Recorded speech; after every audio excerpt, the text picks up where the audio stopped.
रहे न कसम जा तनी चौरा बेच के शैम्पू की कुछ दे दो बड़ी जोर के भूख लगा 10 दिन से कुछ नहीं खाइले अरे हो बुची जी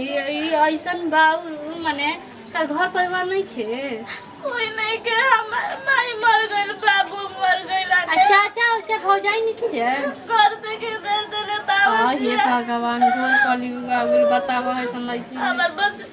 एगो चाची रहले ओ घर से खा दे देली कोतरी माई मरल त ये बुची पढ़ल लिखल बहु काम धंधा कर तू कहीं बतावा कंपनी आजकल नया नया खुलल बैसन नहीं की पढ़ल लिखल माई आज पढ़ रही है जाय दरो ना खाई खाना हां भूख लागल बा अच्छा ठीक बा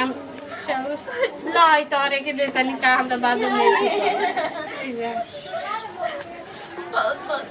अरे पागल हो ठीक बा जा जी यानी मिल जाई ना हां मिल जा सही में बताओ तुम सच बोलते नहीं मैं कर ले पूछ रहा हूं बड़ा भगवान हमरे जा जगह कोई ना होला ना तो भगवान होलन जनन जा ठीक बताओ है दादा बताओ है कुमार का चलाई के बिया भीख मांगती है कोई कहेला कि गरीबी का कहाला ई गलत अन्य आदमी से न कोई सीखी आई बताओ जे निकलले बाउका के भगवान कहीं जगह ना दे कोई बाटे हो तनी कुछ दे दा जा कोई बाटे दादी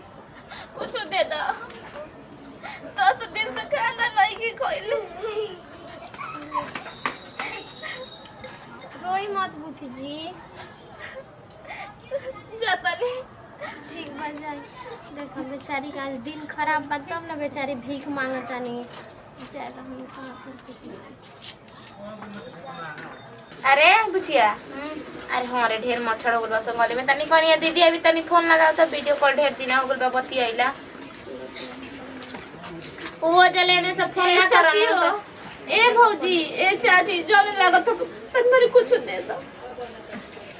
का दे दियो का भइल बा तारन जानी के दुख सुख का परल बा कुछ के आइल बा भीख मांगे दूरे रह तनी साथ के कना तो बुझाता करे जब पे चललो ए अरे का भइल बा बुझाता की अब बस तन मेरे कुछ हमके दे दा वो घर दुआर नहीं के केहू नहीं तारा जैसे भीख मांगे वाली नु हम ढेर देखले बानी कि नाटक क कया मांग आ बॉयफ्रेंड के रिचार्ज करवा देबेली सन बेच के चाउ कहूं हमार कोई नहीं के चाची हम लोग खुद ही दुनिया में अकेले पैदा भइल बानी अच्छा हां ठीक है बा मांग लिया दोसरा घरे हमारे घरे नहीं खे हमार मरद हाड़ पहाड़ कमा के लेवत हम सब कोई के भीख दे दे लुटैले चली का काहे मौगी बस मी तरब कहां से बोला तड़ू दे दे अच्छा बड़ी तहरा मोह लागल बा लिया के काहे ने अपने जाके घरवा रख ले नहीं तो खालिए नु बा बियाह करा दे देवे के बता दे हिया नहीं थे देख त बेचारी के काहे तना बोलता नहीं जी बड़ी फाइल बौसा सम्मेली ना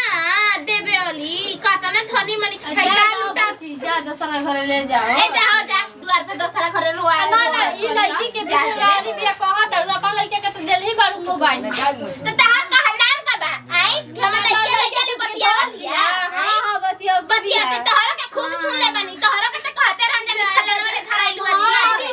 कहां से ना भगवान जोकरा आगे उतार दे अच्छा भगवान तारे एथु में बसेलन खोड़ी में ना जे तार भगवान सुनेलन चले गन जे काहे लागत चल हां